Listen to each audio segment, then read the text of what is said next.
பெரும்பாலான நூல்கள் சம்ஸ்கிருதம். சம்ஸ்கிருதத்திலிருந்து அவைகளை ஆங்கிலத்தில் மொழிபெயர்ப்பது, சம்ஸ்கிருதத்திலிருந்து தமிழில் மொழிபெயர்ப்பது. ஏன்னா தமிழ்லையும் ஏஐ மாடல்ஸ் ரெடி பண்ணிட்டு இருக்கோம். அடுத்தது பல்லாயிரக்கணக்கான பெரும் மெய்யியல் நூல்கள் தமிழிலேயே மூல நூல்களாக இருக்கின்றன. திருமந்திரம் மாதிரி நூல்கள் இந்த தமிழிலேயே மூல நூல்களாக இருக்கின்ற சித்தர் பாடல்கள், திருமந்திரம் போன்ற இந்த நூல்களை ஆங்கிலத்தில் மொழிபெயர்ப்பது, இவைகளையும் சம்ஸ்கிருதத்தில் மொழிபெயர்ப்பது. ஏன்னா சம்ஸ்கிருதத்திலும் ஏஐ மாடல்ஸ் பண்ணிட்டு இருக்கோம், இங்கிலீஷ்லயும் ஏஐ மாடல்ஸ் பண்ணிட்டு இருக்கோம், தமிழ்லயும் ஏஐ மாடல்ஸ் பண்ணிட்டு இருக்கோம். இந்த மூணுத்தையும் கம்பைன் பண்ணி மல்டி லாங்குவேஜ் எடுத்துட்டு போற ஏஐ மாடல்ஸும் பண்ணிட்டு இருக்கோம். சோ இந்த பெருந்திருப்பணியில் ஒரு நாளைக்கு 20 மணி நேரம் செலவு பண்றேன். இந்த மொத்த திருப்பணியின் போதும் உடலுக்கு எந்த வலி, சோர்வு, இந்த பேச்சே இருக்காது.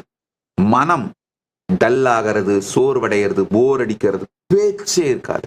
இந்த சோர்வு, வலி, தளர்ச்சி, இந்த வார்த்தைகளுக்கு எனக்கு அர்த்தமே தெரியாது.